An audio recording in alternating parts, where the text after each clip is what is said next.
함께 만드는 언론 미디어 협동조합. 여기는 국민TV.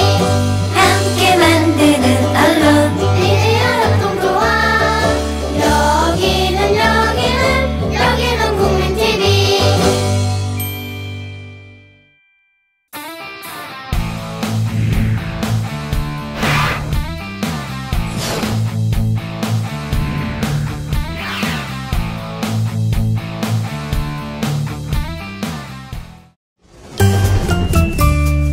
귀로만 듣던 국민TV의 팟캐스트를 이제 보이는 라디오로 시작합니다.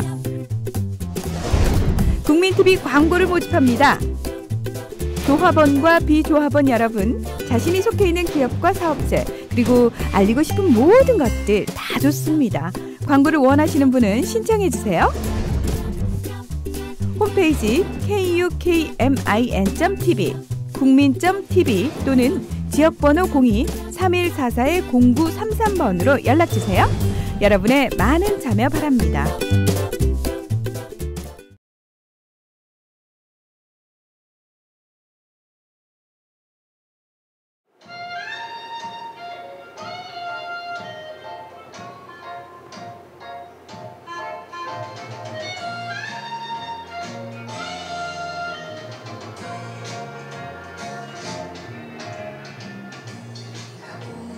생각나는 그 사람,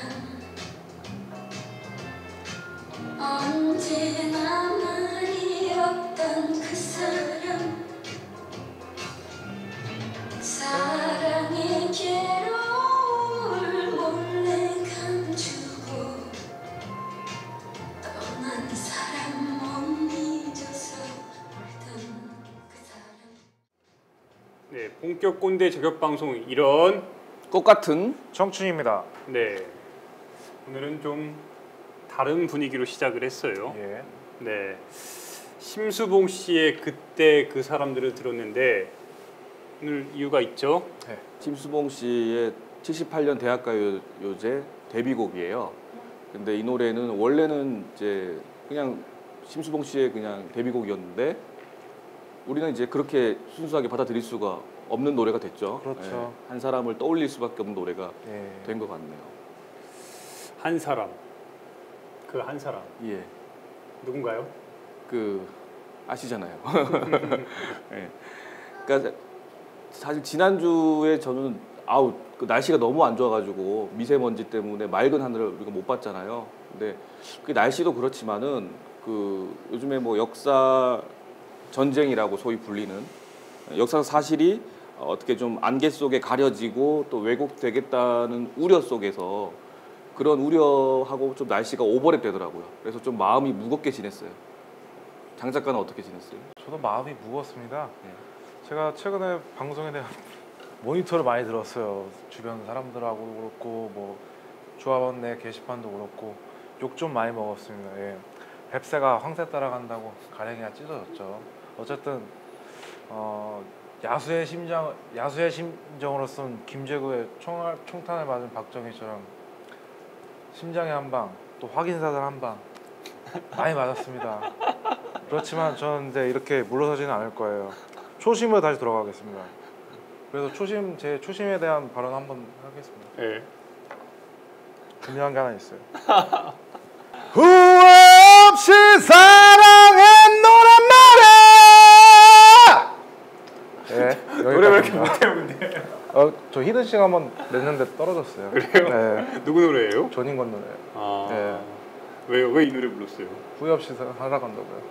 네. 이 때문이니까 지금? 네. 그냥 우리 방송 같이 해요. 노래 알겠습니다. 노래는 안 될 것 같아요. 알겠습니다. 예. 네. 오늘 근데 장 작가 예. 왜 양말 벗고 맨발이에요 지금. 그러니까. 제가 오늘 컨셉이 저 원래 계속 검은색만 입었잖아. 검정색만 네. 입고 선글라스 끼고 했는데 지금 잠깐 빼겠습니다. 또 머리를 이렇게 흘러내렸어요.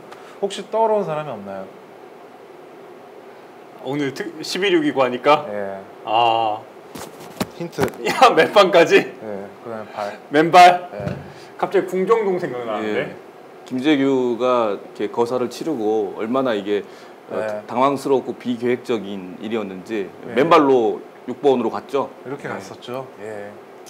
그걸 혹시 오늘 뭐, 지금 그 코스프레예요? 어설프게 한번 해봤습니다. 네. 이거 시작부터 욕먹겠는데? 예, 늘 어설퍼요. 예. 그나저나 지금 우리 장 작가도 김재규 코스프레를 하면서 이야기를 했잖아요. 그러니까 올해 저희가 7화 지금 방송일이 제가 달력을 보면서 11.6인 거예요. 그래서 예전 11.6하고는 좀 올해는 워낙 12월 들어서 역사교과서 국정화 문제가 논쟁 속에 휘말렸기 때문에 예. 그냥 11.6하고는 좀 다르더라고요. 예년하고는. 그래서 좀 어떻게 우리가 이 과거의 문제에 발목 잡혀서 현재를 직시하지도 못하고 미래를 전망하지도 못하고 정말 역사가 이 현재와 미래를 발목 잡고 있는 퇴행의 시대다라는 생각이 들었습니다. 그래서 다시 한번 짚고 넘어가고 싶었어요. 청년들이 11.6을 통해서 박정희와 그의 시대를 어떻게 바라보고 있는지 한번 얘기해보고자 예. 제가 제안을 했었죠. 이렇게 하자고. 예. 그게 명징하게 우리가 청년들이 왜 박정희를 싫어하고 유신을 싫어하는지 그거에 대해서 명징하게 다시 한번 정확하게 이유를 따져보자. 청년들이 왜 박정희를 싫어하는지 그걸로 볼 수 있는 건가요? 그리고 그 박정희를 맹목적으로 또 그의 시대를 자신의 시대를 맹목적으로 추억하고 또 획일적인 방식으로 그 기억하기를 강요하는 또 우리 시대 꼰대들을 같이 저격해야겠죠. 저는 알겠습니다. 지금 방금 말씀하신 우리 시대 그 박정희를 맹목적으로 추종하는 꼰대들을 이렇게 표현하고 싶어요. 박정희를 따르는 유신의 유령들. 죽은 지 서거한 지 어쨌든 40년이 지났잖아요. 죽은 지 40년이 지났는데 아직도 우리는 박정희 시대에 살고 있다는 느낌이 나요. 유신의 유령들. 근데 조서방, 네. 우리가 11.6 특집이잖아요. 엄밀히 이야기하면. 근데 다른 차원의 11.6도 있다면서요. 예, 그 좀 많이 안 알려진 사실인데 사실 박정희 대통령의 서거일로만 11.6이 있는 게 아니라 1909년 10월 26일 하얼빈역 네. 이렇게 얘기하시면 떠오르는 안중근. 분이 예, 안중근 이토 의사가 히로부미 저격 사건. 이토 히로부미를 저격한 날도 11.6이에요. 아, 1900 그러네요. 9년이죠. 9년? 예. 그리고 박정희 대통령이 서거당한 일이 1979년. 79년. 정확히 70년이라는 간극이 있네요. 그렇네요. 예. 또 올해는 해방 광복 70주년이고. 그렇죠. 약간 그러니까 뭐 숫자가 지금 겹치는 게 뭐 저는 그렇죠. 2000 지금 묘해요. 2015년. 그러니까 단순한 우연이라기보다는 저는 현대사의 아이러니라고 생각해요. 같은 날 극명하게 대비되는 두 인물의 사람이네요. 일이 있었죠. 그러니까 비타협적으로 조국의 독립을 위해서 헌신하고 그리고 동양 평화라는 그 큰 사명감을 갖고 이토 히로부미를 저격한 안중근 의사와 또 철저히 기회주의적으로 평생을 살면서 또 독재로 점철된 한국 현대사를 만들어낸 장본인의 최후의 날이 겹친다는 점. 한국 현대사가 얼마나 양면성이 극명하게 갖고 있는 문제인지 또 보여주는 숫자가 아닌가 싶습니다. 국정교과서에 과연 안중근이 이토 히로부미를 저격한 1909년 10월 26일 나올까요? 이대로 설마 하면 또 테러리스트라고 나오는 건 아니겠죠? 네, 김구 선생에 대해서도 항일 테러리스트라고 이야기를 했는데 근데 뭐 안중근 의사는 그 당시 재판했던 일본 판사나 일본인 교도관들도 그의 인간성의 어떤 성숙한 예. 인간성의 감복에서 그 서의 작품을 받으려고 했다 그러잖아요. 미국 헌신 군인 본부. 그러니까 그렇게 함부로 그렇게 말하기는 쉽지 않을 것 같습니다. 그렇죠. 그렇죠. 아무튼 11.6 참 의미 깊은 날인데 네. 여러 차원에서 의미 깊은 날인데 자세한 이야기에 일단 들어가기 앞서서 우리가 지금 두 가지 좀 짚어야 될 사항이 있다면서요. 어떤 내용입니까? 예, 그 좋은 일이죠. 네, 이건 좋은 저희가 일이죠. 지난주에 인기 팟캐스트 새가 날아든다, 새가 날아든다, 새날이라고 흔히 알려져 있는데 예. 그 프로에서 주간 팟캐스트 베스트라는 그 코너가 있어요. 거기서 저희 프로가 기대되는 주목할 만한 그런 팟캐스트로서 소개가 됐죠. 예. 그렇죠. 예, 잠깐 들어볼까요? 예, 들어보고 예. 시작하겠습니다. 잠깐 들어보겠습니다. 예, 제가 이번 주에 가지고 온 방송은 국민 라디오 이론 꽃 같은 청춘입니다. 부제가 밤꽃결이 세 남자, 김 기자, 조서방, 장 작가. 대한민국의 꼰대를 저격하기 위해 모였다. 꼰대들, 이제 제대로 긴장하시라. 본격 꼰대 저격 타임. 이런 부제로 하는 방송인데, 내용을 보면 뭐 청춘을 위한 꼰대, 아프니깐 청춘이다. 김난독 교수. 청년들은 왜 헬조선을 떠나려 하나? 혁명적 예술가로 사는 법 등 뭐 이 시대 청년들이 괴로워하고 아파하는 것들을 이야기하고 고민하는 방송입니다. 주 내용이. 방송에서 이분들이 청춘을 위로하기보다는 상황을 이렇게 만든 꼰대들, 그리고 이 청춘들에게 어설픈 위로나 충고를 해대는 꼰대들을 향해 굉장히 쓴소리를 해대거든요. 이분들 세 분이 하는 말들을 잘 듣고 있으면 45살 먹은 저가 정말 똑바로 살아야 되겠구나, 이런 반성을 하게 하더라고요. 계속 욕먹다가 이번에 딱 한 번 직전 들었는데 그것도 저희가 그 긴남도 때 3회 때 뭐 했잖아요. 그렇죠. 어쨌든 그게 저희 방송에서는 분수령이었나 봐요. 어쨌든 좀 임팩트가 있긴 있었나 봐요.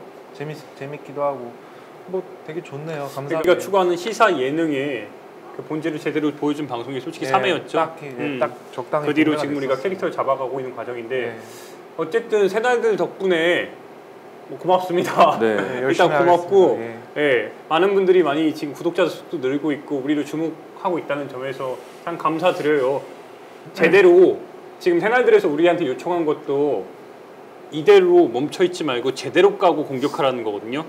앞으로 보여줘야죠. 네, 이제 그분 새롭게 오신 분들의 어떤 기대도 있고 또 저희도 새로운 마음으로 좀 초심으로 돌아가서 예. 다시 새로운 마음으로 원래 하려고 했던 방송 묵묵히 계속 걸어갔으면 좋겠습니다. 저도 헝그리 정신을 유지하려고 오늘 저녁을 굶었어요. 거짓말하지 마세요, 좀. 진짜 알아요. 방송을 너무 우습게 보니까 거짓말이 이렇게 막 나오네. 저녁을 굶고 온 건 사실이죠. 저녁을 굶고 왔어요. 점심 저녁을 굶고. 근데 여기 와서 여기 와서 우리 조합원들이 엄청 챙겨줘요. 장 작가 오기 전부터 햄버거, 뭐 초밥, 중간에 방송 중간에 시작도 하기 전인데 막 그냥 네. 통닭. 제가 흑마늘에다가 비타민도 줬어요. 예. 지금 한 2kg 찐 것 같아요. 헝그리 정신 좋네요. 예. 어쨌든. 그만큼 많은 분들이 응원해 주시고 계시니까 저희 정말 초심, 예. 헝그리 정신으로. 근데 지금 몇 시예요, 금요일? 지금 네? 토요일로 넘어갔어요. 토요일로 토요일 넘어갔어요. 아니죠? 예. 토요일날 지금 새벽 1시 반입니다. 예. 네. 그러니까 항상 강조하지만 저희가 이러고 싶어서 이러는 건 아니고 비정규직 노동자들이 실제 일을 하고 우리를 그렇죠. 도와주는 우리 조합원들도 일 마치고 와서 같이 녹화를 하다 보니까 예. 이 시간이 녹화가 되는 거예요. 근데 11.6 특집이잖아요. 그리고 우리가 원래 방송하는 날짜가 그렇죠. 월요일인데 월요일 10월 26일. 애석하게도 이 방송이 나가는 시점은 10월 27일 7일. 8시 반입니다. 네. 그러니까 7회만 원래 화요일 그렇죠. 월요일인데 화요일로 옮기는 거죠. 네, 그 부분 참 죄송해요. 11.6 특집을 하는데 10월 27일 날 나가는 게 국민TV의 내부적인 토론 방송이 긴급하게 잡히는 바람에 방송이 나가는 그때만 화요일로 연기가 됐습니다. 그 점 양해 바라고요. 근데 다만 11월부터 국민TV의 보이는 라디오 자체, 그러니까 TV 편성 프로그램 자체가 굉장히 확대가 되잖아요. 이러면은 이제 우리가 정상적으로 월요일 날 7시 30분이죠. 네, 그렇게 편성이 됩니다. 앞으로도 많은 시청, 애청 부탁드리겠습니다. 예. 자, 우리 추억에 그만 잠기고요. 아니, 넘어가시죠. 11.6을 이야기하다 보니까 갑자기 우리 스스로 다 추억에 잠겨요. 그러네요. 살짝 그런 게 있네요. 네. 예. 아무튼 사실 우리는 11.6을 추억할 수 있는 세대는 아니잖아요. 그렇죠. 그러니까 어떻게 기억할 것인가에 대해서 얘기를 한번 해보시죠. 실제로 여기서 네. 1979년에 태어난 사람이 없어요. 없죠. 안타깝게도 없어요. 저는 엄마 뱃속에 있었는데 네. 엄마 뱃소. 아이고 오랜만이네. 저도 그때 올챙이였어요. 아이 무슨 올챙이요, 있지도 않았으면서. 아니 올챙이였죠 그때. 아 이제 없었구나. 그때. 네. 아무튼 오늘은 11.6 특집이니까 이제 본격적으로 이야기 좀 시작할게요. 예, 조서방. 네. 일단은 11.6 하면 떠오르는 게 우리 뒤에 지금 사진 아이고, 나오지만 예. 아이고 별로 좋아하는 사진은 아닌데 예, 어쩔 수 이거를 없이 이 사진은 오늘 인용할 수밖에 없어요. 1961년 5월 16일. 예. 박정희 소장이었죠? 예. 그렇죠. 그러니까 박정희라는 인물에 대해서 사실은 저기 다른 팟캐스트에서 많이 소개를 했었어요. 오늘 저희가 그걸 다시 뭐 반복할 수도 없고요. 또 하기도 어렵고. 그래서 저희가 오늘 포커스를 맞추는 거는 이 시대 청년들, 2015년을 사는 대한민국의 청년들이 박정희와 그의 시대를 어떻게 기억할 것인가, 또 어떻게 바라보고 있는가, 그 점에 좀 초점을 좀 맞추면 좋겠습니다. 네. 그래서 제가 먼저 뭐 정말 간략하게 박정희라는 인물이 크게 그 5.16 쿠데타 이미 전에 4번의 변신을 했잖아요. 예. 그 4번의 변신에 대해서 한번 더 간략하게 한번 얘기를 해볼까 합니다. 일단은 우리가 박정희 대통령에 대해서 알고 있는 거는 단편적으로밖에 모르잖아요. 대통령 그리고 경제 발전을 일으킨 인물 근데 그 전에 4번의 변신이 이루어졌다는데 그 포인트들이 뭔지 일단 크게 한번 짚어주세요. 크게 짚어주세요. 예, 그 1917년생이니까 일제 시대에서 태어나서 이 조국에 대한 그 생각이 아무래도 식민지인으로 성장해 왔기 때문에 우리가 생각하는 그런 조국에 대한 민족에 대한 생각은 지금의 우리와는 다를 거라고 생각합니다. 그렇죠. 일제 시대 태어났으니까. 그럼에도 불구하고 일단은 구미에서 지금 구미죠. 구미에서 태어나서 무기력하게 좀 살았어요. 20살 때까지 그 사범학교를 다니면서 문경이죠. 사범학교의 성적은 안 좋았기 때문에 깡촌으로 갔다고 하는데 문경에 있는 시골 학교에서 교사로 지내다가 지금으로 보면 사실 아메리칸 드림처럼 만주 드림이죠. 당시에 그 일제가 중국의 만주를 침략해서 세웠던 괴뢰 정부인 만주국에 있는 군관학교를 가는 것을 자기 인생의 어떤 터닝 포인트로 삼았던 것 같아요. 그래서 그때 이름을 뭘로 바꿨었죠? 예, 그 만주 군관학교로 가면서 다카키 마사오. 예, 그렇죠. 군관학교에 가기 전에 굉장히 그 어떤 열등감이라고 할까요? 네. 그런 것들이 있어가지고 그 당시 학생들한테 이런 얘기를 했었대요. 내가 만약에 그 우리 일제 만주로 가서 일본군 장교가 돼서 긴 칼을 차고 돌아오면 뭐 군수나 교장이나 그런 사람들보다 훨씬 높을 거라고 학생들에게 이렇게 얘기를 하고 실제로 갔고 몇 년 뒤에 실제로 칼을 차고 돌아와서 군수에게 교장에게 자기한테 함부로 했던 거에 대해서 사과를 요구했다고 합니다.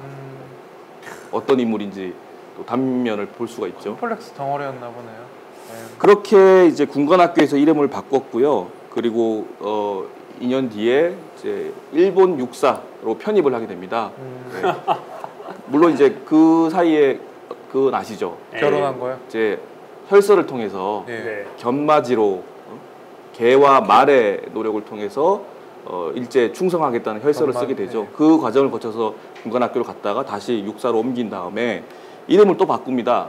이거는 이제 많이 안 알려진 이름인데 오카모토 미노루.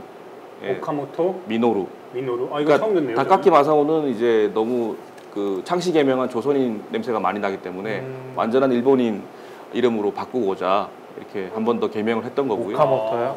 지금도 일본 육군 그 역사 자료집에는 오카모토 미노루로 나와 있다고 합니다. 사관학교는 3번을 간 거네요. 2번. 두 번. 아 일본 사관학교랑 우리나라 만주 군관학교랑 일본 육사를 갔죠. 나중에 우리나라 육사도 예. 가잖아요. 조선 그 조선 경비대. 경비학교 예. 예, 거기에 또 들어가죠. 예, 그거는 이제 또 군복 갈아입으려고 들어간 게 되는 거고. 오카모토라니까 이게 잠깐 뻘소리인데 잠깐 어울리는 게 있네. 오카모토 유명한 거 뭐 알죠? 어떤 내용인데요? 일본 콘돔 되게 유명한 오카모토라고 콘돔 아시죠? 몰라요. 안 써봐서 모르겠어요. 안 예. 써봤어요. 써야지, 써야죠. 듀렉스밖에 없어요. 여성을 위해 쓰세요. 어쨌든 오카모토랑 콘돔이 아 잠깐만. 오카모토를 쓰면 여성을 위한 거예요? 어쨌든 아 죄송합니다. 네. 오카모토랑 콘돔이 전범 콘돔이에요. 그러니까 그때 그러니까 일제가 이제 전쟁을 벌였을 때 그때 되게 유명했던 콘돔이고 지금도 한국에서 유명해. 왜냐면 0.03mm 얇아서 유명한데 또 이분이 또 박정희 이분께서 되게 각각께서 옛날에 되게 좋아한 말 있잖아요. 배꼽 아래 일은 뭐 이제 논하지도 말고 되게 색을 좋아하셨잖아요. 좀 뭔가 매칭이 돼서 그냥 잠깐 뻘소리 좀 했습니다.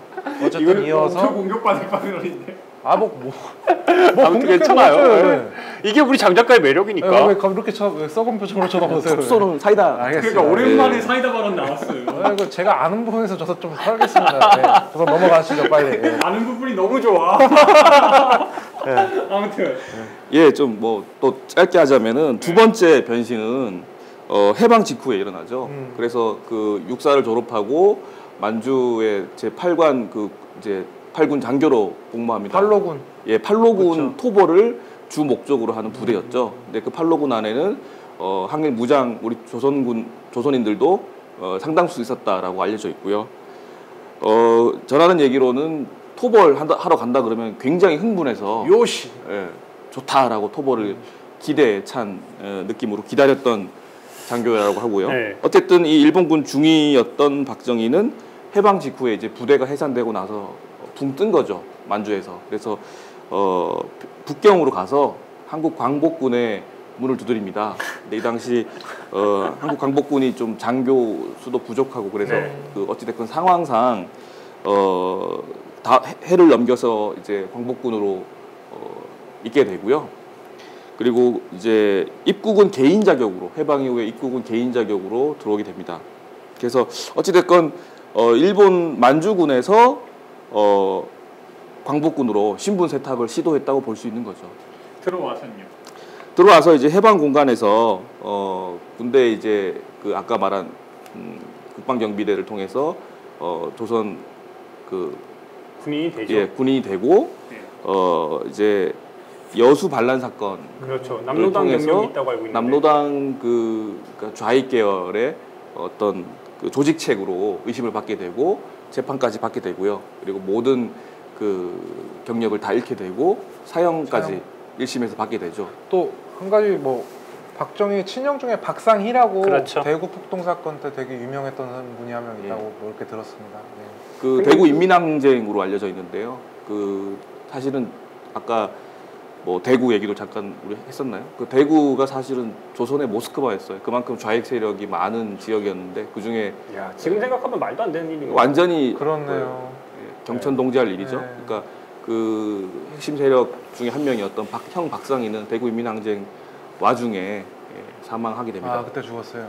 그런데 이게 맞는 이야기인지 모르겠는데 박정희 대통령도 사형 선고를 받았는데 풀려나게 된 계기가 네, 꽤 묘하다고 들었어요. 예, 백선엽 장군 아시죠? 네. 백선엽 장군의 어떤 도움으로 그 구명을 받게 되고 한국 전쟁 전까지 군무원으로 또 극적으로 일하게 돼요. 그러니까 정말 기사회생한 거죠. 그렇네요. 완전히 뭐 사회적인 생명뿐만 아니라 그 어떤 자신의 목숨도 위태로운 상황이었는데 기사회생을 하게 됩니다.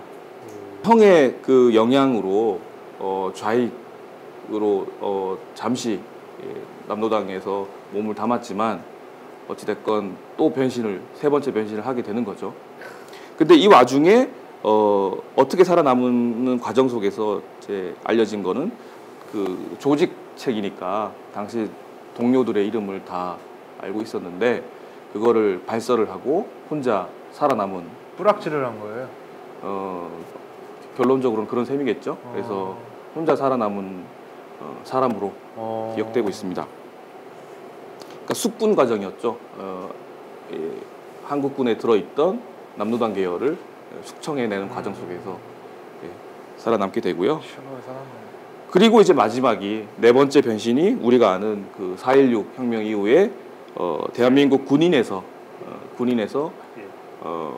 또 군사 쿠데타의 주역으로 이렇게 역사의 전면에 등장하게 되는 거고요. 물론 교과서에 있는 거죠. 또 이렇게 아까 말씀드렸다시피 전쟁이 없었다면은 한국 전쟁이 없었다면은 사실은 군인 박정희는 없었을 것 같아요. 다시 군인이 되기 힘들었을 것 같은데 그렇죠. 전쟁이니까 원체 이제 인원이 부족하니까 다시 장교로 들어올 수 있었죠.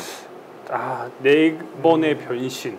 그러니까 제가 이 특집을 하기 전에 저도 여러 주변 지인들에게 왜 박정희가 싫은지에 대해서 물어봤어요. 청년들에게.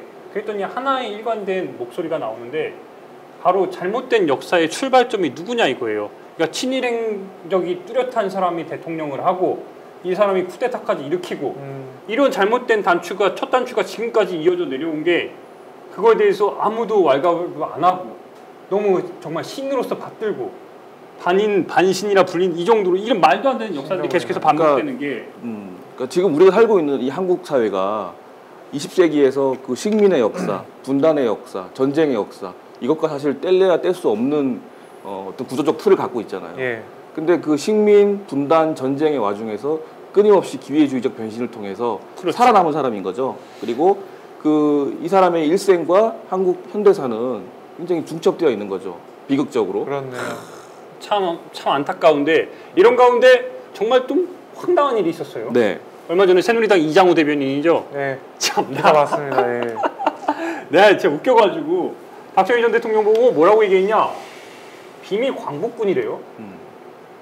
박정희가 이제 비밀스럽게 활동하는 광복군이었다. 네. 그렇게 사실은. 그러니까 네.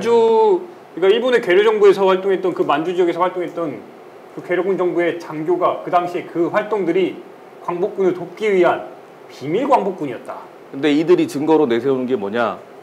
그게 이제 창군 전사라는 거예요. 그러니까 그렇죠. 1980년 육군 본부에서 발간한 창군 전사라는 책에서 이 근거를 찾고 있더라고요. 근데 실제로 지은이가 없어요. 육군이에요, 육군. 육군 본부. 육군 본부. 예. 명징한 지은이가 없는 상황에서 육군본부 대한민국 군대에서 창간한 책을 가지고 근거가 되고 있어요. 그러면서 또 한 가지 근거로 듣는 게 그거 뭐 얼마 전에 보니까 뭐 가수 뭐 진미령 씨 아버지 한국 전쟁 4대 영웅 중에서 2명이 한국 사람인데 한 분은 백선엽, 또 한 분이 이제 김 이분인데 예. 이분 성함이 갑자기 기억이 안 나네. 근데 그 사람의 증언 자료를 바탕으로 해서 명징한 자료가 없는 상황인데 단지 증언을 통해서 박정희 전 대통령이 비밀 광복군이었다. 이게 그러니까- 11.5기 때가 얼마 전이니까. 그러니까 소설을 쓰려면 좀 개연성이 있게 써야 되는데 너무 출처도 빈약하고요. 개연성이 없는 정말 허무맹랑한 얘기였습니다. 개소리죠 뭐. 네. 아니, 11.5 진짜. 얼마 전이니까. 하다 안 되니까 진짜 별짓을 다 한다는 생각이 드는 거예요. 근데 이게 문제는 이걸 가지고 믿는 사람들이 야, 너무 당당하게 얘기하니까 이제 다카키 네. 마사오가 이제 광복군까지 했어. 아 이런 개 거지 같은 경우가 어딨어요. 그러니까 개 같은 경우죠 이게. 예. 아 씨발 시작하기 전부터 참. 욕 근데 나오죠 우리 이거. 누구보다 우리 장 작가는 예. 할아버님이 만주에 계셨잖아요. 그렇죠. 아니, 정정할게요. 증조 할아버지고. 증조 할아버지. 예. 증조 할아버지가 만주에서 활동을 했었죠. 음. 증조 할아버지 얼굴 구경도 못했어요. 예. 그분이 만약에 살아 계셨다면 이 말 한마디를 또 한약 함탕하겠지만 이 또 할 말을 거예요? 예. 네. 이 총갓나 새끼들 개소리하고 자빠졌어. 내 한마디만 나갔어. 닥치라오. 네, 이제 그만할게요 저 이제. 예. 그럼 다행이네. 죽지 말라우. 이거 안 하네. 그러니까요. 이 사람도 죽어야죠. 네. 이런 말 한 사람도 이제 죽어야죠. 죽을 아니, 때도 근데- 됐고 이제 기저귀 예. 차고 있으니까. 할아버지 한 번도 못 뵀으면서 네. 말투는 어디서 배웠어요 그러면? 제가 그 뭐냐 이성계 보고 그 따라한 거예요. 예. 영어 황해 보고 당한 거 아니에요? 맞아요. 예. 밥은 먹고 다니니. 우리 장 작가가 영국에서 살 때 북한 사람들이랑도 같이 같이 있었잖아요. 살았었죠. 예. 그때 많이 배웠다면서요. 예, 많이 들었어요. 예. 예. 밥은 먹고 다니니? 밥은 먹고 다니니. 춘영아? 대가리는 안 자르니. 뭐 그렇게 얘기 들었었죠. 그런데 제대로 다루기 전에 한 가지 이것도 좀 짚어야 될 것 같아요. 우리가 박정희의 그늘에서 벗어나지 못하는 유령들이라고 얘기했잖아요. 유령들, 예. 아까 박정희를 무조건 반인 반신이라고 추앙하는 세력들, 뭔 짓을 해도 다 믿는. 참 그게 애석하게도 실제 근거 자료가 나왔어요. 예, 아, 대표적으로 이제 통계적인 이유. 박정희 전 대통령의 고향이죠. 예. 구미시장을 지금 3선입니다. 세 번째 역임하고 있는 남유진 구미시장이 있는데요. 이분이 원체 하신 말씀 주옥 같은 말씀이 주옥. 주옥. 발음 잘하셔야 돼요. 주옥이에요. 좀 빨리 말게 줘. 예, 네. 주옥 같은 말씀이 많은데 네. 탄생 기념 행사 2012년 탄생 기념 행사에서 이런 누구 탄생인지는 알겠죠? 탄신 기념일? 예, 탄신 기념일에서 이런 말씀하셨어요. 피와 땀을 조국에 헌신하신 반신반인의 지도자는 이제 위대한 업적으로 남아서 영원히 기억되고 있습니다. 어떠세요? 이런 발언들이 뭐 연합뉴스 같은 그런 언론사를 통해서 사실은 더 부쩍 많이 지금 박근혜 정부 이후로 듣고 있습니다. 예. 솔직히 이런 말들을 우리가 계속 참아야 되는 겁니까? 저는 솔직히 그렇게 놀라지도 않고 아무렇지도 않아요. 왜냐하면 계속 듣기 때문에. 그러니까 이게 네. 무서운 거예요. 이제는 하도 듣다 보니까 그래 이제 짓거린다 느낌을 떠나서 그냥 아무렇지도 않아요. 네. 네. 화도 안 나요. 하도 어렸을 그 때. 경주 불국사에서 그 행사에서는 이제 거의 부처님급이에요. 어떻게 그 박정희 영정이 크게 아. 걸려 있고 거기에 참배를 다 하고 있더라고요. 이게 비단 불교 지금 경주 불국사 이야기를 들었는데 기독교에서도 그 예수상이 걸려야 될 자리에 박정희 전 대통령의 얼굴이 초상화가 올라져서 거기에 대해서 크리스찬 아니죠. 우상 숭배를 금하고 있는. 구국 기도를 해요. 그 매년 박근영 씨가 가가지고 또 같이 예배를 드리고. 그런 꼴통짓거리들이 아직도 하는 인간들이 한기총. 있네요. 예. 그런데 더 안타까운 점은 뭐냐? 정부가 최근에 노인 관련해 가지고 노인의 노인의 이런 기준을 만 65세에서 70세로 올리는 방안을 검토 중이에요. 근데 이거에 대한 지금 조사 결과가 어떻게 생각하느냐 여론조사가 나왔는데 노인의 기준 나이를 65세에서 70세로 올리겠다. 예. 이렇게 되면 노인들이 받는 복지 혜택 자체가 더 늦춰지는 거잖아요. 그런데 놀랍게도 우리나라 노년층들은 참 다 애국적이에요. 놀랍게도 찬성이에요. 찬성이 더 높아요. 50대 찬성이 52%, 반대 41%. 60대 이상 더 놀라워요. 62% 찬성, 28% 반대. 다 애국적이야. 오히려 청년층에서 40대 이하의 청년층에서 이 연령을 높여서는 안 된다. 이런 식의 지금 조사 결과가 왜 그런 거예요? 여러 뭐 사회학적으로 분석할 수도 있고 뭐 엄밀하게 볼 수도 있겠지만 저는 좀 결론적으로 얘기하자면 좀 이 대한민국의 꼰대들 노인분들은 무조건 1번 찍는 그런 분들은 좀 권위에 대한 어떤 복종, 어떤 권력에 대한 굴종 이런 것들이 좀 깊이 내면화되어 있다고 생각해요. 물론 이렇게 제가 이렇게 말하는 걸 들으시면 화를 내시겠지만, 그러니까 한국 현대사 자체가 자신의 의견을 철저히 숨겨야 되고 함부로 또 좌우 이념 대립 속에서 함부로 자기가 의견을 제시했다가는 쥐도 새도 모르게 끌려갈 수도 있는 시대를 버텨오신 분들이잖아요. 그렇죠.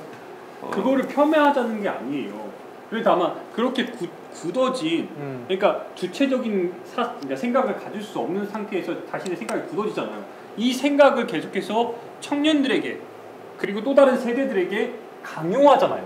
이걸 우리가 꼰대라 부르고. 꼰대죠. 꼰대 짓을 곳곳에서 하고 있고. 어릴 적부터 가장 많이 들었던 말이 뭐 우리나라에서 가장 훌륭한 대통령 박정희 대통령이야. 이분 때문에 우리가 지금 이렇게 먹고 살고 있어. 그리고 어쨌든 이 사람이 뭐 유신 때 뭐 이렇게 어쨌든 유신 때 전 국민이 군인이었다고 들었어요. 그렇죠. 애들부터 대학생들까지 다 머리를 짧게 자르고 어쨌든 머리 짧게 자른 문화도 우리 고등학교 때까지 계속 머리를 짧게 자르고 저도 그것 때문에 아버지의 트러블 많이 생겼었거든요. 단정해야 된다.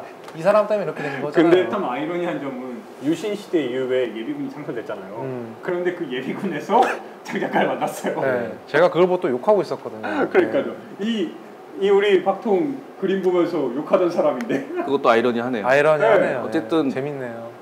그러니까 사실 정말 말씀하신 것들이 병영 사회의 문화들이잖아요. 예. 그게 지금도 일부가 잔존해 있는 그렇죠. 거고. 근데 그러니까 병영 사회 저희가 맨 처음에 우리가 꼰대에 대해서 얘기할 때 예. 질문하는 법을 잊어버린 사람들이라는 제가 얘기도 했었는데. 맞아요. 그러니까 이 권력이 어떻게 형성된 거고 그 권력에서 나오는 권위는 어떻게 만들어진 것인지 스스로 질문하는 법을 잊었기 때문에 일단 정부가 하자는데 나라님이 하자는데 막아서야 되겠느냐 이런 말이 늘 나오는 거죠. 예. 의심해서 안 되고 생각해서 안 되고 그냥 follow me. 제 생각엔 이 유신 박정희 대통령이 죽고 나서 이제 40년이 다 돼가잖아요. 36년인데 올해 정확히. 그리고 어쨌든 그 유신의 유령들이 아직도 우리 사회를 대부분 상류층이나 뭐 이렇게 우리를 지배하고 있는 그런 기득권층은 다 유신의 유령들인데 어쨌든 그거 이제 대변화가 필요하면 급진적인 뭐 특별한 이벤트가 없으면 어쨌든 이 사람들 다 죽어야 돼요. 아니 근데 그렇게 뭐 볼 수도 있겠지만 저는 질문하는 법을 가르치지 않는 교육이라면 지금 사실 10대들 어린 아이들한테 학생들한테도 스스로 비판적으로 사고하고 질문하는 법을 가르치지 않잖아요. 여전히 입시 교육이 그렇죠, 저희 때보다 더 강화되고 있잖아요. 그러니까 그 박정희라는 또 그의 시대가 남긴 유령은 계속 저희 뒷목에 붙어 있는 거죠. 이게 이번 올바른 국정교과서라는 이름으로 다시 반복이 되고 있고 이 상태라면은 내년엔 정말 1년 만에 만들어진 국정교과서로 청년들이 다시 배우게 되고. 올바른이 영어로 라이트잖아요. 네. 또 이 영어 이 손에 라이트도 발음 비슷하네요. 재밌네요. 네. 그러니까 우리가 유신 시대의 잔재라고 알고 있는 뭐 새마을 운동, 뭐 국민교육헌장, 반상회 뭐 이런 것들이 다 애국조회 이런 것들이 다 사실은 일제 그리고 만주국의 유산들이에요. 유신이란 말 자체가 메이지 유신에서 나온 거잖아요. 그리고 군사 쿠데타 성공하고 나서 일본으로 가서 지금 우리 아베 신조 수상의 외할아버지죠. 키시노부스케에게 존경합니다라고. 왜냐하면 키시노부스케가 만주국의 기틀을 잡은 사람 중에 한 명입니다. 예. 이런 그랬던 사람입니다. 그러니까 만주국의 문화들을 다시 대한민국에 재현하려고 했던. 이게 정말 주변에 물어보면은 왜 박정희가 싫은지, 왜 우리 지금 이 헬조선이 싫은지에 대해서 물어보면은 첫 단추부터 잘못 깨어진 것들이 계속해서 끊임없이 이어져 오니까, 아니 우리가 옷 입을 때도 단추 하나 잘못 깨면은 정말 벗어야 되는데 그러지 않는 이상 제대로 맞춰지질 않잖아요. 그게 끊임없이 반복되어 오고 지금 70년 이상, 70년이 뭐예요? 참. 남유진 구미시장을 네. 저격 잠깐 하려다 말았는데 네. 혹시 다른 분들도 같이 저격할 꼰대들이 있을까요? 그러니까 우리 이거 공식 질문으로 해야죠. 음. 우리 조서방 멘트 주세요, 장 작가한테. 당신에게 꼰대란? 빠밤. 예. 제가 생각하는 지금 오늘의 주제 박정희 11.6과 관련해서 제가 생각하는 꼰대는 그냥 박정희를 옹호하는 무조건적인 옹호한 무지한 꼰대들. 아까 그 노년층으로 볼 수 이거를 있네요. 뭐 노인네들이라고 할 수 있죠. 음. 예. 뭐 나중에 어떻게 될지 모르겠어요. 지금 좀 후달립니다. 어떻게 될지. 예. 근데 이 사람들 말하는 거 보면 이 사람들이 이렇게 어떻게 말하는지 알아요? 가끔 논쟁을 펼치면 일제시대에 친일 안 한 사람이 어디 있어? 그리고 우리나라 이렇게 잘 먹고 잘 살게 했는데 독재 좀 하면 어때? 이게 왜 이렇게 왜 이렇게 나온 거 같냐면 박정희 숭배는 자기 일이 아니라는 그 인식 때문에 그런 것 같아요. 왜냐면 친일 때 뭐 박정희? 아니, 친일 안 한 사람 어딨냐? 우리나라 조선시대 때, 아니, 일제시대 때 조선 제2의 1, 2위를 앞두는 갑부 우당 이해영 선생이라고 아세요? 지금 이종걸 의원의 할아버지 아니에요? 만주 삼원보에 독립운동기지 건설하는 네. 거. 신흥무관학교를 세우신. 그렇죠. 네. 그때 당시에 지금 뭐 하나로 따지면 600억 원 정도를 다 투자를 해서 최소로 잡아서. 네. 예. 본인은 막 겨울에 한겨울에 강냉이 먹고 그렇게 이 갈리며 버티고 그랬대요. 그리고 뭐 독재를 그러니까 이만큼 잘 사는데 독재를 하면 어때? 이렇게 말하는 사람한테 이렇게 얘기를 하고 싶어요. 자기 자식들, 자기 형제, 부모, 친구, 애인 잡아서 하루아침에 간첩으로 몰고 잡아 조지잖아요. 만약에 자기 사람들이 그렇게 됐으면 어떻게 했을 거예요? 그런 소리 나왔을까요? 자기 일이 아니라는 인식 때문에 이렇게 출발된 것 같아요. 그렇죠. 예. 그러니까 죽어야 돼요. 친일이 불가피한 선택이었다. 예. 독재는 그 시대의 뭐 경제 발전을 위해서 어쩔 수 없는 용단이었다. 유신도 마찬가지였고요. 사실 그렇게 합리화하자면은 역사에서 사실 정당한 평가를 내릴 수 있는 게 뭐가 있겠습니까? 그렇죠. 예. 히틀러도 그렇게 하면 그게 정당화될 수 있어요. 그렇게 따지면. 맞아요. 예. 근데 제가 더 무서운 점은, 저한테도 물어봐 주세요. 김 기자가 생각하는 꼰대란? 빠밤. 저도 우리 장 작가랑 어느 결에서는 비슷해요. 네. 우리 장 작가는 그러니까 박정희를 쫓는 유령들이라고 했잖아요. 네. 저는 진짜 무서운 게 이 국정교과서에 대해서 20대 층에서 조사 결과가 나왔는데 8대 2예요. 그러니까 반대하는 게 8이고 찬성이 2예요. 이 20%가 끊임없이 확산되고 있다는 거예요. 그리고 이들의 결집력이 나머지 8의 결집력보다 훨씬 강해요. 아 그래요? 예. 문제가 이들이 진짜 옛날에는 부끄러워라도 했단 말이에요. 네. 이제 염치를 몰라요. 쪽팔려 하지도 않아요? 그렇죠. 가장 대표적인 예가 언제 나타났어요? 작년에 유민 아빠가 세월호 광장에서 광화문에서 예. 단식 투쟁할 때 치킨 먹는 새끼들 와서 치킨 먹었잖아요. 네. 참 어떻게 해요? 그래서 제가 실제로 근데 더 무서운 점은 뭐냐? 제가 이 치킨 먹는 애들을 주장했던 애들 있잖아요. 네. 군복 입고 가지고 치킨을 먹었단 말이에요. 근데 얘네들과 더불어서 자유대학생연합이라는 친구들이 네. 실제로 다시 한번 폭식 투쟁을 계획을 했어요. 그래서 제가 직접 만나고 왔잖아요. 그 현장 가서 걔네들 대표를. 더 무서운 점은 얘네가 부끄러워하지 않는다는 거예요. 그러면서 자기들은 인권을 위해서 이 폭식 투쟁을 한다 이렇게 얘기를 해요.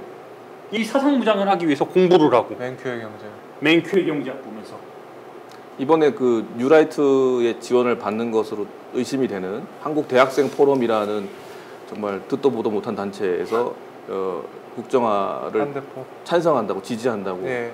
또 플랜카드 걸고 사진 찍더라고요. 저는 이 청년들이 무서워요. 솔직히 무서워요. 나는 얘네들이 네오나치가 돼가지고 올바른 의식, 자기들이 더 무서운 게 계속 스스로 계속 개념화시키고 주체화시킨다는 거예요. 내 생각이 옳아. 근데 이 20이 점점 더 넓어진다는 거예요.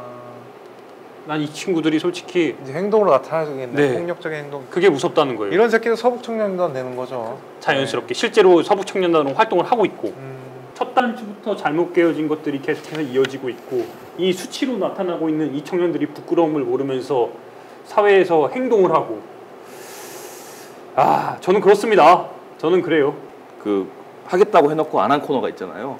꼰대들과 함께 읽고 싶은 책. 예. 그래서 오늘 제가 준비한 책은 해방 후 3년이란 책을 준비했습니다. 해방 후 3년? 해방 후 3년이란 책인데요. 네. 올해 나온 책인데 네. 새 책이네요, 진짜. 예, 조한성 선생님이라는 분이 민족문제연구소에 계신 조한성 선생님이 쓰신 네. 책인데 사실은 이제 우리가 알고 있는 1945년에 해방하고 48년 8.15 딱 만 3년 만에 건국되기까지의 과정이 남과 북이 각각의 서로 다른 국가를 세운 건국의 역사이면서 예. 또 분단할 수밖에 없었던 실패 역사로만 기억이 되는데 또 현대사의 어떤 기본 틀이 잡힌 시기로만 기억되는데 사실은 이때 쓰러져 갔던 많은 그 정치 세력들과 어떤 지도자들을 볼 때 우리가 여기서 사실은 어떤 절망감을 느낄 역사가 아니라 가능성을 다시 찾을 수 있는 역사라는 점을 강조하고 있어요. 그러니까 결국 그 북에는 김일성, 남에는 이승만만 있었던 게 아니라 중간에 있던 그 다양한 스펙트럼에 있었던 정치 세력들 그리고 그 민족 지도자들에 대한 그들에 대한 선택과 한계점에 대해서 지적하면서 우리가 해방 후 3년의 역사를 돌이켜 보면서 해방 70년의 이 시점을 돌아보자는 그렇죠. 얘기를 하고 있어요. 실제로 근데 우리가 지금 이 정부가 강조하는 게 1948년 8월 15일 이후에 건국절이란 이름으로 그 전의 역사에 대해서는 깡그리 무시하는 거잖아요. 예. 듣도 보도 못한 건국절을 강조하면서. 근데 지금 우리 조서방이 오늘 들고 나온 책 어떻게 보면은 지금 좌우 대립이 가장 극렬했던 기간인데 거기를 새로운 가능성으로 보여주는 책이잖아요. 그러니까 냉전 시대의 틀이 잡히던 시기인데 지금처럼 우리가 북한을 완전히 그렇게 뭐랄까요 적대시하고 그리고 어떤 이념의 틀에 갇혀서 이렇게 자기 의견을 말하지 못하는 시대가 아니라 그 기본 프레임이 짜여지기 이전의 시대였다는 거죠. 차라리 거기서 우리 역사 현대사의 첫 단추가 어디서부터 어떻게 잘못됐는지 돌이켜 보면서 오히려 이거를 극복할 수 있는 돌파할 수 있는 가능성을 볼 수 있다는 점인데 제가 이 책에서 마지막 부분에서 느꼈던 점은 뭐냐면 48년 대한민국이 건국될 때 재헌국회에서 고민했던 문제들이 놀랍게도 정말 비극적이게도 2015년 70년이 지난 시점에서도 여전히 우리에게 유효한 숙제들이더라라는 거예요. 부분에서? 예를 들면 일단은 그 민주주의라는 것이 서구에서 들어왔는데 이 한반도에 어떻게 확산하고 발전시킬 것인가 민주주의 문제가 있었고요. 그리고 두 번째로 이 친일 세력, 반민족 세력, 기회주의 세력을 어떻게 민족의 이름으로 정의의 이름으로 처단할 것인가 그 문제가 있었고요. 그리고 봉건적 잔재, 부정부패를 일소하는 문제, 그리고 시민사회를 발전시키는 문제, 부가 독점적으로 세습되지 않고 경제 발전이 이루어지는 과제, 또 한반도 평화를 유지하면서 민족 통일을 달성하는 문제. 그러니까 재헌국회에서 고민했던 문제들이 지금도 여전히 유효한 우리에게 현재 그렇죠. 진행형의 숙제들이라는 거죠. 지금 우리 조서방이 읊어준 그 내용들이 재헌국회 때 이야기라는 거죠. 그런데 지금 70년이 나서 여전하네요. 그 우리 저 여야 대표들하고 대통령이 만난 오자회담에서 네. 왜 대한민국의 역사를 부정하고 그 학생들이 패배주의에 사로잡히게 가르치느냐. 그래서 좌편향되어 있다라고 규정을 했는데요. 저는 좀 똑바로 가르쳐야 될 게 뭐냐면 패배의 역사가 아니라 명과 암이 있잖아요. 역사는. 네. 또 뭐 역사란 무엇인가라는 문제를 다시 떠올리게 되는데요. 역사라는 것이 현재와 과거가 계속 끊임없이 대화하는 과정이라면 그것을 하나의 어떤 획일적인 틀로 하겠다는 것이 국정화잖아요. 네. 그리고 역사를 왜곡할 가능성도 지금 단계에서 굉장히 농후하고요. 그런 점에서 우려하고 있다는 거죠. 우리가 지금 개념 정리 차원에서 그리고 우리끼리 이제 꼰대에 대해서 이야기를 좀 했는데 이제는 왜 꼰대가 정말 대한민국이 왜 청년들이 왜 박정희 싫어하는지 유신이 왜 싫은지에 대해서 사연도 받았어요. 네. 그거에 대해서 좀 이야기 좀 했으면 좋겠는데 제가 또 말을 많이 하게 되는데요. 저희가 페이스북 저희 팬페이지에 네. 많은 분들이 오시지는 않지만 여기에 이제 사연을 받는다고 이제 요청을 했는데 딱 한 분이 페이스북 처음이죠. 올려주셨죠. 이게. 네. 그러니까 저희가 올린 내용은 뭐냐면 11.6 특집 2015년을 사는 청년들에게 박정희라는 유령은 그리고 그를 맹목적으로 추종하는 꼰대들이란 주제로 사연을 의견을 무엇이든지 받겠다라고 했는데 그날이라는 아이디를 쓰시는 분이 올리셨어요. 대구에 사신대요. 제가 잠깐 읽어보면서 제 얘기도 같이 해보겠습니다. 여긴 콘크리트 새누리당 지지 기반 고담시티 대구입니다. 입이 터져라 설명해도 여기 어른들은 박정희 전두환 없었으면 이만큼 경제발전 못했다 우기십니다. 대화나 토론이 불가능합니다. 저는 이렇게 물어봅니다. 경제발전을 반신님 혼자 하신 것이냐 미국의 원조 물자나 냉전시대라는 특수한 상황 그리고 월남 파병, 해외 파견, 전시작전권 문제 등등 여러 복합적인 상황들이 작용한 결과 아니냐. 그리고 그 경제발전이라고 하는 과정 속에서 사람이 얼마나 많이 죽었느냐. 그 경제란 것이 발전했다면 지금 우린 다 같이 잘 살고 있는 것이냐. 재벌 배만 불리는 상황은 반복되고 있고 파이는 커졌지만 분배가 안 된 것은 어떻게 설명하실 것이냐. 이렇게 이제 그날이 님이 물어보시면 어른들은 이렇게 제가 물어보아도 네가 확실히 잘못 알고 있다. 박 대통령, 전 대통령 안 나왔으면 우리는 아직도 다 굶고 있을 것이다. 답답합니다. 제가 정말 잘못 알고 있는 것일까요? 라고 사연을 남겨주셨습니다. 참 이 짧은 글인데 이 사연 속에 모든 게 다 들어있어요. 다 들어있네요. 네, 진짜 네. 다 들어있어요. 많이 들었던 얘기고. 네. 예. 소위 말하는 TK 출신이잖아요, 제가. 그래서 뼛속 깊이 저도 어린 시절부터 그런 아주 편향된 정말 그들의 말을 받자면 우편향된 네. 교육을 철저히 받아왔고요. 그래서 네. 근데 어린 시절부터 그게 좀 저는 제가 질문을 제기하면 어떤 의문을 제기하면 그냥 그게 당연한 거야라고 이 사연 보내신 분처럼 네. 그렇게 항상 그런 반응을 들었던 것 같아요. 그러니까요. 아니, 저도 근데 제 기억 속에 저는 이제 사립학교를 나오다 보니까 제가 배운 역사 시간에는 박정희 대통령 물론 쿠데타라고 배우긴 했어요. 그런데 어쩔 수 없었다. 혁명적인 쿠데타였다. 이렇게 배웠어요. 그리고 맨날 이야기하는 게 이 우리나라가 경부고속도로를 뚫고 이것들이 다 박토께서 하신 거다. 이것 때문에 경부고속도로를 힘들게 정말 잡았기 때문에 지겨운 레퍼토리 아닙니까? 네, 그렇죠. 언제까지 그 고등학교 때 그걸 들을 때 제가 든 느낌은 뭐였냐? 이 위대한 대통령이 우리나라에 있었기 때문에 내가 지금 이렇게 안녕하며 살고 있다. 이런 생각밖에 안 드는 거예요. 그러니까 그 성취와 업적과 영광과 발전이 그 모든 그것의 어떤 기반이 박 대통령 혼자만의 힘이었냐는 거죠.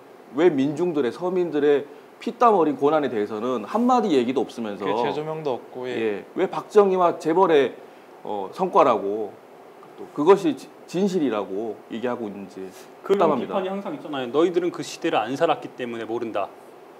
안 살았어요. 몰라요. 모르죠. 모르는데 네. 그걸 우리한테 강요하냐고. 근데 암을 안 보여줬어요. 역사책에서는 예를 들어 경부고속도로를 2년 동안 이제 준공을 했잖아요. 그 말도 안 되는 기간이래요. 2년 동안 총 850만 명인가 그 정도 동원이 됐었는데 그때 돌아가신 분들이 77명이에요. 예. 참. 근데 그게 뭐 그런 거 안 나오잖아요. 그리고 그때 일본 차관 받아가지고 뭐 그 그것도 얘기 한 많고. 거잖아요. 우리나라 제대로 된 일본에 대한 사과 없이 김종필 보내가지고 차관 받아오고 제대로 된 돈도 아니고. 첫 단추 잘못돼서 지금까지 지금 이어져 있잖아요. 그 문제가. 무상 차관 3억 달러에 지금 위안부 문제부터 해서 모든 식민지 관련 문제들이 그렇게 첫 단추가 잘못 깨 있는 바람에 엮여 있고 여전히 현재 진행형으로 청산되지 못하고 남아 있는 거죠. 그래서 좀 사연을 좀 더 보겠습니다. 네. 이렇게 한 문장으로 카톡을 보낸 친구가 있었어요. 박정희는 창피하고 유신을 생각하면 열받고 2015년에 나는 박근혜 때문에 짜증난다. 네. 그리고 또 제 주변에 어떤 역사학도 친구가 있어요. 네. 그 후배 말로는 역사 교과서 문제를 지나치게 진영 논리로만 끌고 가면 쉽게 지치게 되고 더 많은 사람들의 참여를 막게 된다. 어쩔 수 없이 우리 사회에는 그 어떤 자칭 타칭, 어떤 중도 세력이나 무당파도 사실 많거든요. 네. 근데 물론 우리 한국 현대사의 연장선이 오늘의 그 한국 사회에서 그런 어떤 기계적인 중립이나 객관성이 사실은 가능한지는 모르겠지만 어찌됐건 이 친구 말은 뭐였냐면은 그래서 역사 교과서 국정화 논쟁에서 사실은 박근혜 정부의 어떤 입장을 우리가 비판만 할 게 아니라 더 근본적인 문제를 제기하자는 거죠. 과연 역사가 이렇게 쉽게 권력의 입맛에 따라서 좌지우지 될 수 있는 것이냐? 역사에 대한 근본적인 질문을 할 때 더 많은 사람들이 이 문제에 관심을 가질 것이라는 얘기를 하더라고요. 그렇죠. 결국에는 근본 질문을 끊임없이 던질 수 있어야 돼요. 그럴 용기가 있어야 되는데 저는 개인적으로 궁금한 게 예. 우리 장 작가는 이메일 아이디가 항상 강조하지만 anti1960s예요. 예. 왜 그래요? 시작 자체는 뭐 거창하게 지금 여기서 할 수 있는 말은 제가 유신을 싫어했기 때문에 네. 이분이 60년대부터 활동을 했잖아요. 예. 그렇죠. 61년 5.16 쿠데타 이후에 한 건데 개인적인 이유도 좀 있을 것 같은데. 개인적인 이유는 저희 아버지 61년도에 태어났어요. 네, 그래서 그 반발심에 이렇게 철없이 어렸을 때 네. 만든 게 지금까지 쓰고 있어요. 근데 그게 어느덧 색깔이 되어버렸어요. 어쨌든 그분도 이제 유신의 그 군인들처럼 살았고 뭐 획일적인 사고방식과 내가 이렇게 살았으니까 너도 이렇게 살아야 돼. 내가 이걸 못했으니까 네가 이렇게 해야 돼. 저 로버트처럼 중고등학교 이렇게 보냈거든요. 근데 어느 순간부터 그때부터 어렸을 때부터 하지 말라는 것들이 많았어요. 이분도 하지 말라는 게 많았어요. 뭐, 근데 네. 아버지도 피해자 아니었어요, 일종의? 피해자였죠. 그러니까요. 네. 근데 아버지가 그대로 그 이야기를 지금 저한테 우리 그대로 장 작가한테 강요를 한 거고. 예를 들어 하는 게 이거 제일 진짜 꼴통 같은 말이 하나 있어요. 예. 이게 어떤 뭔지 건데요? 알아요? 여자 다른 여자 다 만나도 된대요. 세상에 모든 여자 다 만나도 외국인 여자랑 결혼해도 된대요. 심지어. 근데 대구에서 나고 기독교인 여자를 만나면 죽여버린대요. 예. 그건 뭔 진짜 뭐 젖 같은 말이죠, 그렇죠? 이상한 왜? 것 같은 말이죠. 대구에 대한 거는 어쨌든 그 유신 때 좀 피해를 좀 봤었나 봐요. 예. 할아버지 뭐 어쨌든 만주 쪽에서 이제 할아버지 이렇게 해서 거의 고모들은 공부 되게 잘했었는데 청와대 못 갔고 그때 뭐가 있었죠? 연자제가 있었잖아요. 아버지 군인 되고 싶었는데 육사 떨어지고 어쨌든 그런 애 반발감도 있었고 그 사람이 그렇게 피해 본 게 많으니까 어쨌든 경상도 지역 전체를 증오를 하게 되었고 그게 저한테까지 이렇게 그런 사람 그러니까 박정희 그런 게 시대는 방금 말씀하신 것처럼 지역 감정이 만들어진 조장됐죠. 시기고. 그때 이울하게 만들었다고 들었어요. 네. 예. 그 분단이라는 조건도 철저히 양쪽에서 남북에서 모두 권력 기반을 다지는데 활용됐다는 거죠. 네. 그 그러니까요. 수법을 또 써먹으려고 하고 있는 거고요. 실제로 우리 어머니 같은 경우도 그런 영향을 안 받는 분인데 전라도 여자 만나지 말아라. 이런 정말 지역 차별적인 발언을 그쵸, 너무 그쵸. 당연하게 말씀하세요. 우리 엄마는 그렇게 얘기해요. 네. 예. 참나. 우리 엄마는 현재 지금 그렇게 얘기해요. 전라도 여자 만나지 말라고 해요. 뒤통수 친다고. 이게 무슨 소리예요. 예. 진짜 말도 안 돼. 우리 장 작가와 저는 전라도 여자 좋아합니다. 다 좋아하죠. 예. 세상에 있는 모든 여자 다 좋아하는데 매우 21세기에서 이런 지금 우리가 일상 속에 듣는 얘기들도 유신의 유령의 그게 잔재죠. 되게 무서운 거 우리 장 같아요. 작가는 예. 오늘 그래서 김재규 예. 중앙정보부장이 지금 컨셉으로 왔는데 메시지도 하나 준비했잖아요. 우리 김재규 유언을 제가 한번 짧게 되게 네, 짧아요. 한번 읽어주세요. 좀 그분 목소리 얇더라고요. 국민 여러분, 자유민주주의를 마음껏 누리십시오. 저는 먼저 갑니다. 하고 이분이 80년 5월 26일 날 갔어요. 근데 이분도 참 웃긴 게 유신 11.6에 대해서 조금 간략하게 말씀해 줄 수 있으세요? 제가 먼저 말하기 전에 11.6 그냥 11.6 자체는 네. 제가 시간 관계상 짧게 말씀드리면 11.6은 궁정동에서 네. 궁정동에서 말 그대로 궁정동 안가에서 중앙정보부장이었던 김재규가 박정희 전 대통령의 총을 네. 두 발을 쏴가지고 네. 저격한 거잖아요. 근데 네. 그 이유가 차지철이라는 또 다른 실권자가 있었기 때문에 상대적 박탈감에 의한 개인적인 발로였다 이렇게 알고 있어요. 저도 그렇게 생각해요. 근데 네. 어떤 분은 또 이제 김재규 뭐 자유민주투사 뭐 본인 자체가 이제 그런 식으로 얘기를 하고 떠났잖아요. 근데, 재판 과정에서. 예. 네. 근데 제가 보기엔 이건 치정에 의한 살인 사건을 보고 있습니다. 예, 차지철과 김재규 치정. 사이에 예. 둘이 너무 사랑을 하는 거예요. 박정희 한 누구요? 명을 원래 일반 치정 사건도 그냥 애인만 죽입니까? 애인 여자친구까지 죽이잖아요. 예, 그거가 같습니다. 어쨌든 어쨌든 김재규 자체도 박정희에게 계속해서 소위 얘기하는 씨다발이를 계속해서 하면서 권력에 엄청 최정점에 온 사랑했어요. 사람이잖아요. 예. 근데 역사의 아이러니가 뭐냐면 뭐 자유민주주의를 많이 누르십시오 했는데 우리는 전두환이 다시 대통령이 되는 거를 다시 보게 되죠. 군인이 그렇죠. 다시 정권을 잡게 되는 거를 또 소위 얘기하는 우리 장 작가가 매번 배달을 하는 전대가리집. 참 아이러니해요. 저 노태우 대통령 집도 자주 가요. 네. 항상 이제 불신검문 맞죠. 눈빛이 저 별로 더럽다고 하더라고요. 애들이. 그러니까 11.6이라는 거사가 이렇게 급박스럽게 비계획적으로 또 어떤 민중들의 민주화에 대한 열망을 완전히 받아 안고 시행된 게 아니라 이렇게 권력 최상층부 내에서 어떤 돌발적으로 일어났기 때문에 물론 박정희 대통령이 전두환을 키웠지만 그 전두환이라는 또 다른 군부 독재 악몽이 시작되는 빌미를 제공했다는 거죠. 그래서 저희가 11.6이 예. 아쉬운 이유는 바로 그 지점이죠. 그러니까 저는 우리가 이제 이렇게 박정희와 그의 시대를 추종하시는 분들 그리고 그거를 아름답게 추억하시는 분들의 내면 어떤 심리에는 어떤 그 젊은 시절에 대한 보상 심리가 분명히 있다고 생각합니다. 그러니까 그 박정희와 유신 시대를 맹목적으로 그 추종하는 이유는 그것이 훼손되면 그것이 마치 박정희 자체가 아니라 박정희가 통치하던 시대를 힘겹게 버텨왔던 자신의 시간에 대한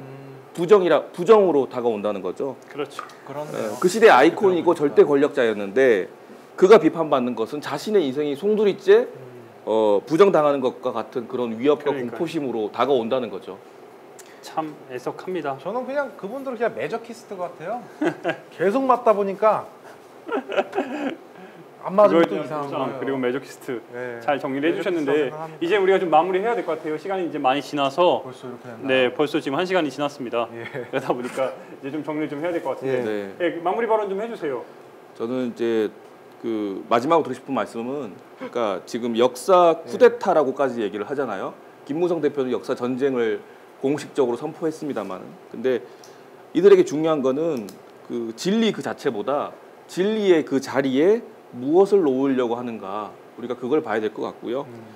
근데 저는 이렇게 생각합니다. 어제 오자 회담에서도 박근혜 대통령이 미래를 위해서 제대로 된 교과서를 만드는 것이 중요하다라고 강조했는데요. 저는 진짜 중요한 것은 우리가 과거에 아까 제가 말했던 재헌국회 시절을 말했던 그 과거의 오점과 실패를 직시하지 않고 또 그것의 어떤 진상과 의미를 드러내지 않고서는 반대편에 있는 그들이 강조하고 싶은 대한민국의 영광스러운 아름다운 모습들도 반쪽의 승리일 뿐이라는 거죠.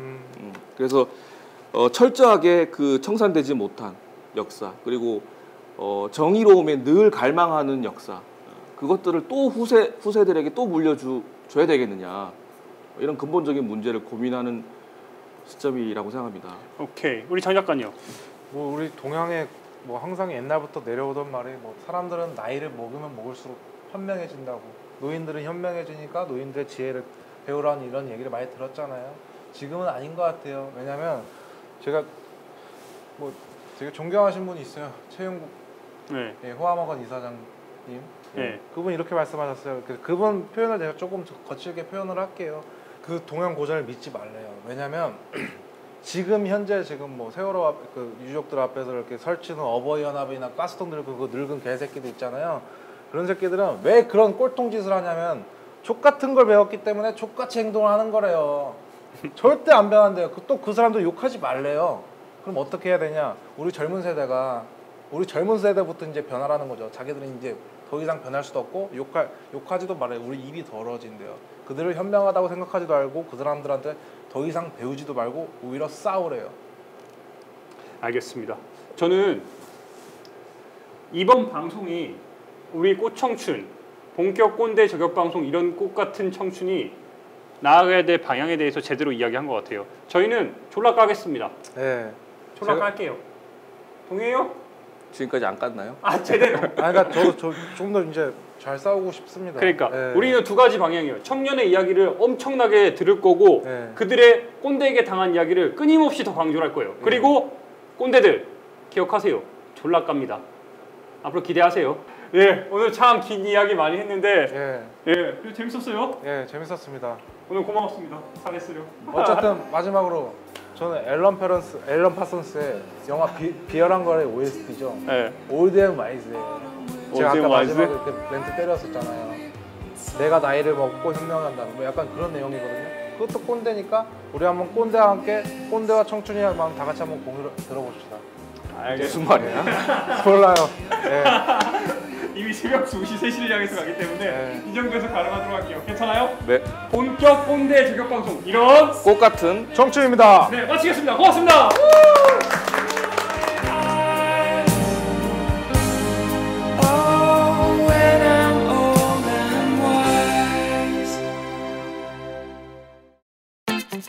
국민TV, 국민라디오 그리고 뉴스케이를 응원하시는 분들 미디어 협동조합 조합원 가입으로 힘을 실어주십시오. 그리고 기존 조합원 분들은 월조합비 납부 신청을 해주시면 감사하겠습니다.